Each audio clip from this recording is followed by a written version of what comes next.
The honourable member for Harbour Grace, Port de Grave. It's an honour to stand here in my place, of course, to represent my district always of Harbour Grace, Port de Grave, and to also stand tonight as a member of the Privileges and Elections Committee. And you know, when being elected and coming to the legislature, I mean, we know that this is the committee that has not been active for quite some time, only on certain occasions, and this is one of them. And I guess it's safe to say that we're suggesting and making recommendations on legislation that's never come to the House of Assembly in this legislature in our province, and perhaps across the country to a degree. So we are leaders on this, and as my colleague, for the member Fairyland mentioned, people are watching. You know, the people of the province are watching. There's many groups that are watching, advocacy groups of all kinds, whether it's to represent the LGBT community, education community, the Native Friendship Centre. Also, of course, we heard from a lot of wonderful groups who took the time to come and give presentations to our committee.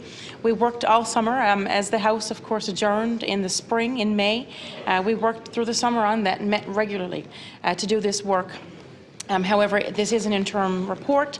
The work is not yet complete, and I certainly look forward to robust debate on this. But I think it's safe to say, Mr. Speaker, that all members in this House, on all sides of the House, are here, and they're committed to creating and supporting the best legislation possible to protect our people. And that's to protect all elected officials, to protect House of Assembly staff and assistants and whatnot, you know, the run of the gamut, because as we know, and as the events that have unfolded previously in our legislature and outside of our legislature for that matter, you know, we found ourselves without a go-to, without a proper channel. And as we know, of course, the Commissioner for Legislative Standards, you know, was commissioned to do this work, and well, we saw what unfolded, and I guess it's a no-brainer to see what recommendations should come forward. But again, I want to thank all the groups as well that we met with, who took the time, and they take these matters very seriously. And as my colleague mentioned as well, you know, it's adults that are looking to us about the legislation and the recommendations that we're going to come forward with. It's even children in our school systems. I mean, as an MHA, I think it's safe to say that we all receive calls from constituents, from parents, from teachers, from educators, from volunteers even, with concerns of bullying. In particular, I mean, there are, I guess, a number of definitions of harassment and bullying and whatnot, and bullying kind of is in a standalone category. As you know, code of conduct may be something different, whereas bullying and intimidation kind of stands in itself, and that's something that we found was lacking within our policy and whatnot. But I'm happy to say, you know, that it's unfortunate, of course, the need that there's even a need for such legislation. But you know what they say: there's always a silver lining with every situation. I guess an unfortunate situation, there's always usually a positive outcome. But I want to say again, you know, we're in 2018. There's no place for harassment or bullying or mistreatment or misconduct of any kind in any workplace, whether it be a legislature, whether it be a school, whether it be an office setting, or anywhere at all. So I want to say, and I speak for my colleagues as well, that, you know, we certainly are committed to doing everything we can. It was also an all-party committee.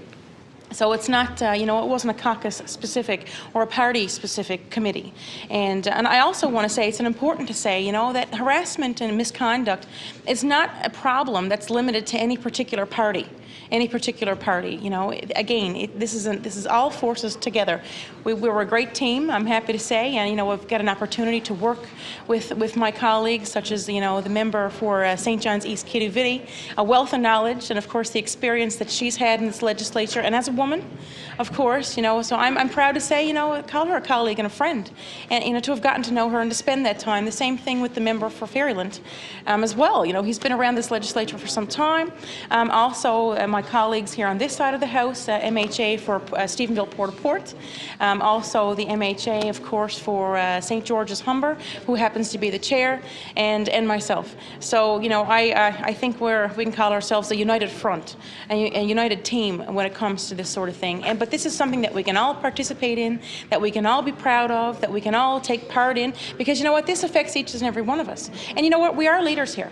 We are elected by the people in our districts. I mean, I represent some 15,000 constituents from the strong district of Harbour Grace, Portagrave, and you know, and they're looking to each and every one of us, you know, to make good decisions and to base the decisions that we make in here, you know, and to kind of model what we're doing here to use on other organizations, whether it be, like I say, students or volunteer organizations or other workplaces and whatnot. And you know, and we owe them that. We owe our constituents in our districts and the people of Newfoundland and Labrador. We owe it to them, you know, to do the best work we can, to make the best decisions we can with honor and integrity. And you know, the golden rule, Mr. Speaker, treat those, you know, treat others how you would like to be treated yourself. Do unto others. Absolutely, it's the golden rule. So, and if we all live by that, you know, and you know what we learned back in kindergarten, you know, back when we were younger, you know, if you don't have anything nice to say, or if you know, you can't, you know, put forward a positive gesture or say something nice, just don't say anything at all. You know, it goes back to those basics that we learned as children. So again, having said that, my colleagues have contributed to this, and again, how important it is. We saw what came out of, you know, the events this past spring, and but also hearing from members of the public. You know, when we travel around the province and in our districts, you know, they've taken the time to come and say, you know, you're doing good work. You know, it takes courage to bring this, you know, these sorts of things forward and to discuss it, because it's a very sensitive topic that a lot of people don't want to talk about or deal with for fear. But what we want to do with these recommendations, we want to create outlets and channels where people can feel free, feel safe to bring forward their complaints, where we can have the people with the proper backgrounds and credentials, you know, who can help guide and counsel people coming forward with issues. You know, some people may not want to go forward with a you know, a full-fledged complaint per se, a formal complaint.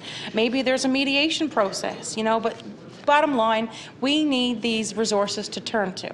And we all know, I mean, we have unique positions here, unique jobs as MHAs, members of the House of Assembly. We're not a 9-to-5, you know, and I guess we have different experiences that many people probably will never have.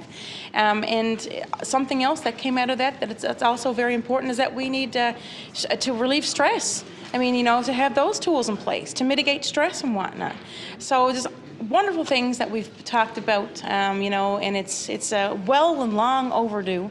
And again, well, you know what they say, when one door closes, a window opens somewhere else. So that's how I'd like to, you know, I guess compare the situations that we've experienced, that we've all experienced to a degree, and that we've all had to deal with and talk about and endure even. So having said that, again, I want to thank my colleagues. I want to thank all members of this Honourable House. I want to thank everyone who took the time, you know, to come and to have their input and to make their voices heard with regards to presentations in this committee, and members of the public and who took the time just to simply, you know, give their 2 cents and give their opinion. So again, you know, it's 2018. We're committed to healthy workplaces. I know I am. I know my committee members, my colleagues are. So having said that, Mr. Speaker, I will take my seat, but I'm proud to be part of this committee, and I certainly will stand up for safe workplaces all around. Thank you, Mr. Speaker. Thank you.